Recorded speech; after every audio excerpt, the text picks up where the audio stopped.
Hindi classes में आपका स्वागत है। आज हम लोग जो है 10वीं कक्षा का हिंदी का काव्य खंड पढ़ेंगे। पहला चैप्टर जिसका नाम है राम नाम बिनु बिरथे जगी जन्मा, जो नर दुख में दुख नहीं माने। इस पद में हम लोग जो है पढ़ेंगे कि गुरु नानक ने किस प्रकार से जो है राम नाम की व्याख्या की है। देख रहे हैं हम लोग यहाँ लेखक परिचय के रूप में। लेखक परिचय में देखते हैं हम लोग कि गुरु नानक का जन्म कब हुआ था, उनकी मृत्यु कब हुई थी। तो इनके द्वारा ही लिखा गया है यह, जिसमें लेखक का जन्म जो है 15 अप्रैल 1469 ईस्वी को हुआ था तलवंडी में, जो कि ननकाना साहब के नाम से जाना जाता है। आज के समय में लाहौर के निकट यह पंजाब पाकिस्तान में है। इनकी मृत्यु 22 सितंबर 1539 ईस्वी में करतारपुर। पिता का नाम कालूचंद खत्री और माता का नाम तृप्ता था। इनकी पत्नी का नाम सुलक्षणी थी।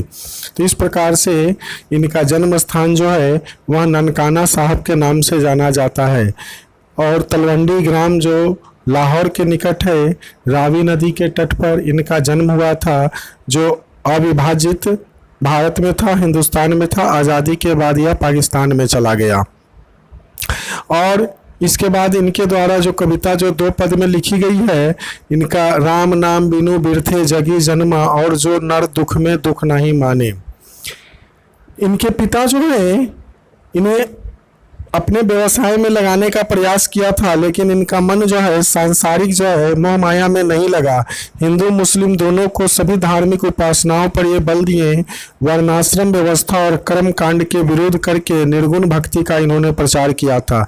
वर्णाश्रम जो यानी कि हिंदुओं में जो था वर्ण के आधार पर ब्राह्मण, क्षत्रिय, वैश्य, शूद्र इत्यादि की जो व्यवस्था थी, इसका उन्होंने जो है घोर विरोध किया था। साथ ही साथ कर्म कांड का भी विरोध किया था, यानी कि पूजा पाठ में जो दिखावा थी उस दिखावे का भी एक कटु आलोचक थे। तो इनका जो है हिंदू मुस्लिम दोनों के लिए समान धार्मिक उपासना पर बल दिया था और हिंदू मुस्लिम एकता के प्रबल जो है समर्थक थे।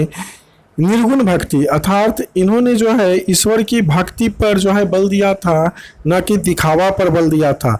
दिखावा को ये जो है देशाटन, वर्णाश्रम व्यवस्था, कर्म कांड आदि की इन्होंने जो है घोर आलोचना की थी। और कबीर की रचनाओं जैसी उलट बांसी के रूप में निर्गुण भक्ति का प्रचार किया था। संसार की क्षणभंगुरता, ब्रह्मा की सर्वशक्तिमता और नाम जप की, भगवान की महिमा, ईश्वर की सर्वव्यापकता की बात जो है इन्होंने कही थी। सिख धर्म के प्रवर्तक गुरु नानक ने मक्का मदीना तक की भी यात्रा की थी। 1539 में मृत्यु के समय वाई गुरु कहते हुए अपने प्राण त्याग दिए थे। तो ये सिख धर्म के प्रथम गुरु भी कहलाए। बाद में इन्होंने जो है वचनों को जो बोला, जो वाणी इन्होंने बोली, जिसे गुरु वाणु के नाम से भी जाना जाता है। निर्गुण निराकार ईश्वर के उपासक गुरु नानक हिंदी में निर्गुण भक्ति धारा के एक प्रमुख कवि थे। सच्चे हृदय से राम नाम अर्थात ईश्वर का जप करने की सलाह दी गई है। तो वाह्य आडंबर, पूजा पाठ और कर्म कांड की कड़ी आलोचना भी की गई है। इन्होंने जो है कर्म कांड, जिसे दिखावा कहते हैं, इसकी कटु आलोचना की थी। इनके अनुसार जो है सांसारिक विद्रोह भावना जो है दिखाई देनी चाहिए। धर्म उपासना में कर्म कांड मूलक सांप्रदायिक स्वरूप की आलोचना की थी। सामाजिक भेदभाव के स्थान पर प्रेम के आधार पर सहज सद्भाव की प्रतिष्ठा दिखलाई पड़ती है इनकी भाषा में। इनकी कविता है पहली राम नाम बिनु बिरथे जगी जन्मा, जिसके अंतर्गत राम नाम बिनु बिरथे जगी जन्मा, बिखू खाए बिखू बोले, बिनु नावे नी फलु मटी भ्रमना, पुस्तक पाठ व्याकरण बखाने, संध्या कर्म निकाले करे, बिनु गुण सदब मुक्ति कहा प्राणी, राम नाम बिनु अरुझी मरे। यानी कि इन पंक्तियों के माध्यम से वो कहने का प्रयास करते हैं कि राम नाम के बिना जो है मनुष्य का जीवन जो है निष्फल है। आप कितना भी जो है ज्ञान का बखान कर लें, लेकिन बिना ईश्वर की भक्ति के आप कुछ नहीं कर सकते हैं। राम नाम के बिना ये सारे सब कुछ जो है वह बेकार है। बिनु गुरु सदब मुक्ति कहा प्राणी, राम नाम बिनु अरुझी मरे। यानी कि बिना जो है गुरु की गुरु शब्द यानी कि राम शब्द की के बिना जो है मनुष्य की जो है वह मुक्ति संभव नहीं है। बिना गुरु सदब मुक्ति कहाँ। गुरु नानक कहते हैं जो राम के नाम का स्मरण नहीं करता है उसका संसार में आना और मानव शरीर पाना व्यर्थ चला जाता है। बिना कुछ बोले विष का पान करता है और माया रूपी मृग तृष्णा में वह भटकते हुए मर जाता है। मृग तृष्णा मतलब ये सांसारिक मोह माया में भटकते रह जाता है। यहाँ मृग तृष्णा से दिखलाया गया है कि मनुष्य किस प्रकार से राम से दूर हो जाता है, ईश्वर से दूर हो जाता है और मृग तृष्णा में ही वह भटकते रहता है। मतलब कि बाहरी दिखावा में ही वह भटकते रहता है, बाहरी दिखावा पर ही वह बल देता है, जबकि ईश्वर को सच्चे हृदय से राम का नाम के कीर्तन पर जो है ये बल देते हैं।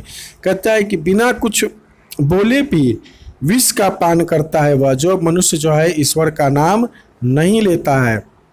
राम का गुणगान न करके माया जाल में ही वह फंसा रहता है। शस्त्र पुराण की चर्चा तो करता है, सुबह शाम और दोपहर तीनों समय संध्या वंदना करता है, गीत गाता है, भजन कीर्तन करता है। नानक लोगों से कहता है कि गुरु के भजन किए बिना व्यक्ति को संसार से मुक्ति नहीं मिल सकती है। बिनु गुरु सदब मुक्ति कहाँ प्राणी, अर्थात उसे नई मुक्ति मिल सकती है तथा सांसारिक माया जाल में उलझकर वह मर जाता है, रह जाता है। अगला पंक्ति हम लोग देखते हैं। दंड कमंडल शिखा सूत धोती तीरथ गवनु अति भ्रमनु करो, राम नाम बिनु शांति ना आवे जपी हरि हरि नाम सुपरी परे, जटा मुकुट तन भसम लगाई वसन छोड़ी तन मगन भया, गुरु प्रसादी राखिले जन को हरि रस नाम झोली पिया।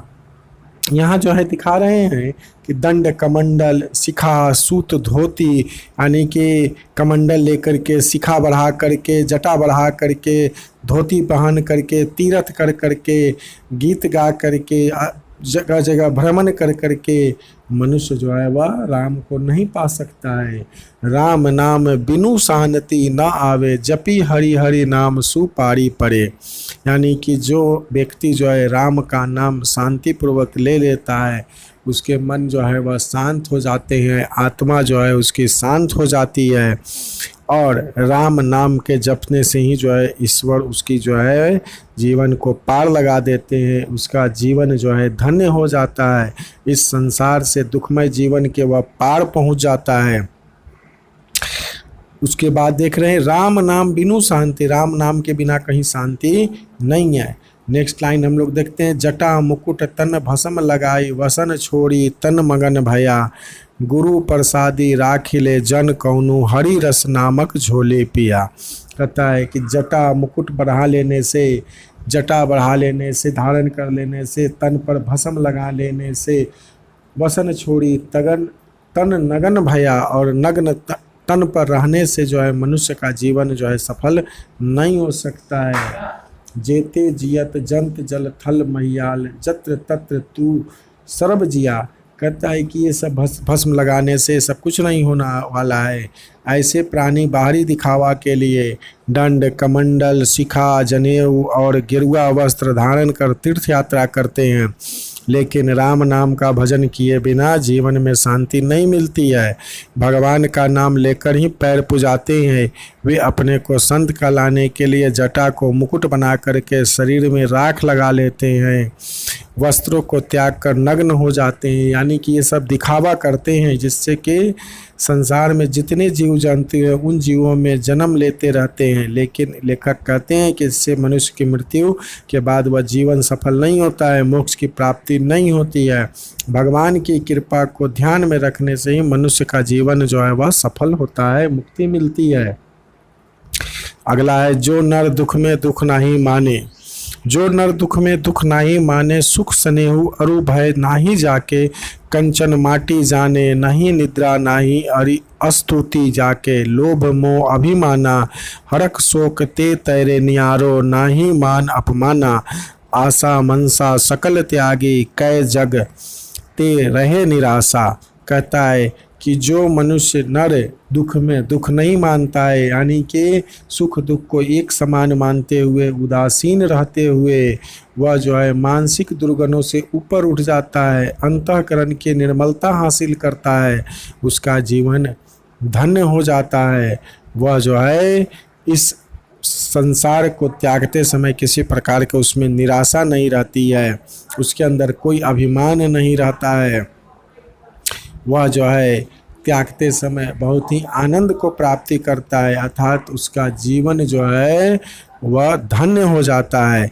यहाँ हम लोग देख रहे हैं गुरु नानक कहते हैं जो मनुष्य दुख को दुख नहीं मानता है, जिससे सुख सुविधा के प्रति कोई आसक्ति नहीं है, यानी कि सुख दुख दोनों को एक समान मानता है, और न ही किसी प्रकार का भय है, जो सोना को मिट्टी जैसा मानता है, उसके अंदर जो है किसी प्रकार का कोई लालच नहीं है, जो किसी के निंदा से न तो घबराता है और न ही प्रशंसा सुनकर गौरवान्वित होता है, जो लोभ मोह अभिमान से परे है, यानी कि जो ये सब माया मोह को त्याग दिया है, ईर्ष्या द्वेष आदि को त्याग दिया है, जो हर्ष और विषाद दोनों को एक समान समझता है, जिसके लिए मान अपमान दोनों बराबर है, जो आशा और तृष्णा से मुक्त होकर के सांसारिक विषय वासनाओं से अनासक्त रहता है, वही मनुष्य जो है वह मोक्ष को प्राप्त करता है। आगे देखते हैं हम लोग।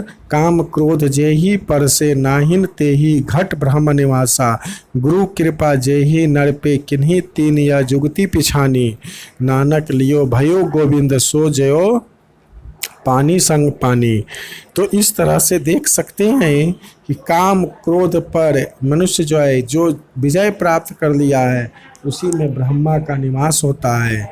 गुरु कृपा जेहि नर पे, और गुरु की कृपा जिस नर पर जिस मनुष्य पर हो जाएगी वह तीनों युगों में जो है कहीं पीछे नहीं रहता है, अर्थात वह मनुष्य का जीवन धन्य हो जाता है।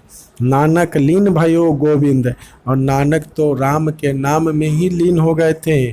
सो जो पानी संग पानी, जैसे पानी में मिल जाता है उसी तरह से नानक जो है गुरु में लीन हो गए थे। जिसने काम क्रोध को वश में कर लिया हो वैसे मनुष्य का हृदय में ब्रह्मा का निवास होता है, अर्थात जो मनुष्य राग द्वेष मान अपमान सुख दुख निंदा स्तुति हर स्थिति में एक समान रहता है, वैसे मनुष्य में हृदय में ब्रह्मा का निवास करते हैं। गुरु नानक कहते हैं कि जिस मनुष्य पर ईश्वर की कृपा होती है वह सांसारिक वासनाओं से स्वतः मुक्ति पा जाता है, इसलिए नानक ईश्वर को चिंतन में लीन हो करके उस प्रभु के साथ एकाकार हो जाते हैं, यानी आत्मा परमात्मा से मिल गई है। जैसे पानी में मिलकर पानी जो है एकाकार हो जाता है, नदी का पानी समुद्र में मिलकर एकाकार हो जाता है, उसी तरह से मनुष्य का जीवन भी ईश्वर में मिल करके लीन हो करके वह एकाकार हो जाता है। मनुष्य सुख दुख से परे हो जाता है, मोक्ष की प्राप्ति हो जाती है और उसका जीवन जो है वह धन्य हो जाता है। अन्यथा मनुष्य बार बार जीवन जन्म लेते रहता है, मरते रहता है।